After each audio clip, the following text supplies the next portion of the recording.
ভাইয়েরা, বর্তমান আমরা সকলেই যারা খোঁজ খবর রাখি তারা আমরা জানি এই যে আমাদের পার্শ্ববর্তী যে রাষ্ট্রটি, এই রাষ্ট্রটি হচ্ছে একটি বর্তমান পৃথিবীতে যদি দুইটা রাষ্ট্র থাকে যারা নিজেদের অন্যায় অবিচার, মুসলমানদের প্রতি যে এক্সট্রিমিস্ট মনোভাব, মানবতাহীন, একই সাথে মূর্খতা, অজ্ঞতা, অসভ্যতায় পৃথিবীর চূড়ান্ত সীমায় যদি পৌঁছে থাকে, তাহলে দুইটা দেশের তালিকায় একটা ইহুদিদের আর একটা এই দেশ, এটাতে কোনো সন্দেহ নাই।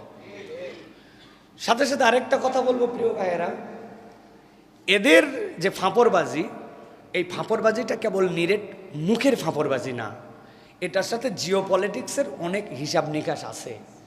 এই বাংলাদেশের পাশে রাখাইন রাজ্যকে নিয়ে যত ধরনের ক্রেজ তৈরি হচ্ছে, যত ধরনের রাজনৈতিক ভূ রাজনৈতিক যে ক্ষেত্র তৈরি হচ্ছে, এটা কোনো অযথা বিষয় নয়, এটার সাথে একটা হিসাব নিকাশ আছে।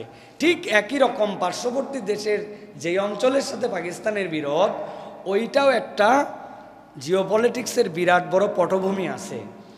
তারা এই অঞ্চলে যে কর্তৃত্ববাদ প্রতিষ্ঠা করতে চায়, তারা এই অঞ্চলে যেই ধরনের সিস্টেমেটিকভাবে মুসলমানদেরকে এই জায়গার থেকে বিতাড়ন করার তার যে সুদূর প্রসারী প্ল্যান, এই প্ল্যানের অংশ হিসাবে এই অস্থিরতাগুলা, সাথে সাথে বর্তমান যে ধরনের নোংরা রাজনীতি চলতেছে, ওই রাজনৈতিক কিছু বহিঃপ্রকাশ হচ্ছে এই যুদ্ধবিগ্রহগুলা।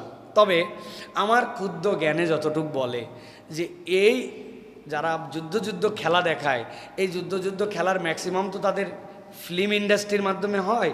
তাদের দুইটা জিনিস ফিল্ম ইন্ডাস্ট্রির মাধ্যমে, তাদের দেবদেবীর পাওয়ার ফিল্ম ইন্ডাস্ট্রির মাধ্যমে, আর যুদ্ধের পাওয়ার ফিল্ম ইন্ডাস্ট্রির মাধ্যমে। একই দৃশ্য ফুস ফুস ফুস করে 3 বার আসলো, হ্যাঁ, নায়ক একাই 50 জনকে মাইরে ফেললো। ভাই, নায়ক একাই 50 জনকে মারা, আর ফিল্ডে যাইয়া যুদ্ধ করার পরে ধরা খায়ে চায়ের কাপে গরম চা চোখ মেকা করে খাওয়া, দুই জিনিস।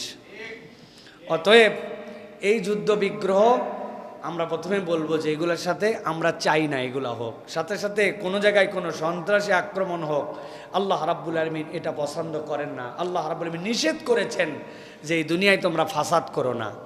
কিন্তু এই ভারত পাকিস্তান বা তাদের এই যুদ্ধকে গাজওয়াতুল হিন্দের দিকে ধাক্কা মেরে ঠেলে দেওয়া, এটা হচ্ছে আমাদের একটা অপব্যাখ্যা অথবা অতি আবেগী ব্যাখ্যা।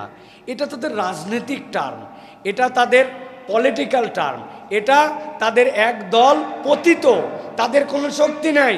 এখন তারা একটা উগ্রবাদী সংগঠনকে কেমনে চাঙ্গা করবে, তাদের দুনিয়াব্যাপী যত ব্যর্থতা, এগুলো ঢাকানোর জন্য চেতনা, আমাদের দেশে চেতনার ব্যবসা চলতো না, ওইটা হচ্ছে ওদের দেশে চেতনার ব্যবসা। এখন আপনি চেতনার সাথে যে কোনো ঘটনার সাথে আপনি যদি এইগুলার সাথে এই গাজওয়াতুল হিন্দ উমুক তুমুককে রিলেট করেন, আমার ক্ষুদ্র চিন্তায় বলে এগুলা প্রেক্ষাপট তৈরি করতে পারে, কিন্তু এর সাথে এর কোনো সম্পর্ক নাই। আমরা চাই যে দুনিয়াব্যাপী শান্তি আসুক, মুসলমানরা নিরাপদে থাকুক, এই জন্য আমরা আমাদের ভাইদের মুসলমানদের সর্বদা পক্ষে থাকবো ইনশাআল্লাহ।